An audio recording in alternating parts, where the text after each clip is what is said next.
What a tumultuous night we've had. We wake up this morning, Liz Truss is resigned in the UK. Yes, she's resigned after 45 days. What's New Whoa. Zealand's Prime Minister doing? Well, you know what? Guess what? She's on holiday. Vaughan, what are your thoughts on this?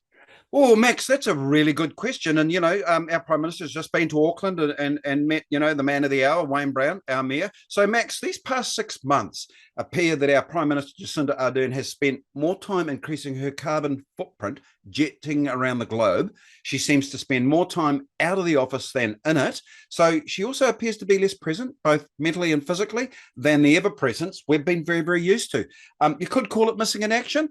But in terms of sitting in the driver's seat of our country, she appears to have not had her eyes on the road and her hands on the wheel. A 3-day jaunt to Antarctica for the weekend to pick up a bag of party ice does little to dispel my observations. So where does this leave us a year out from the election? I'll tell you where it leaves us, things Max. are falling apart back here, Vaughan. We got the inflation going it's out of hand. We got people who can't even afford to live right now, and they're actually asking for supplementary benefits.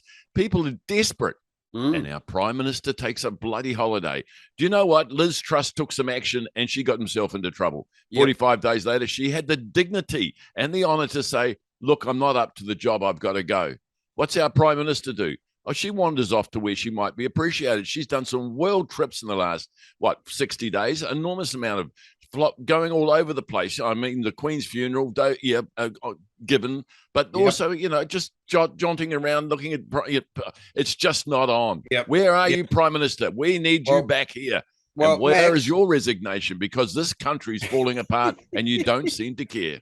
Yeah, look, I don't think we're going to get a resignation out of our Prime Minister, but Max, 1 year out from an election, I'll tell you where it leaves the voting public, Max. It leaves them somewhat confused, because what I mean by that is the devil we know, our government, look out of ideas, they look lost. The devil we don't know, our opposition parties, are no better, because their strategy is to stir up anti-Māori sentiment, which is a toxic strategy, and will not end well. So I'll wrap it up with this, Max. Our Prime Minister looks like she's over it, planning a dignified exit, but regardless of that being true or false, my concern is there's not a single politician in Wellington or around me I can see that I would consider an aspirational leader that I would gladly vote for. So 1 year out from the election, who will step up and convince us that they've got their eyes on the road and their hands on the wheel? There's got to be someone, whoever it is, Max, please step up.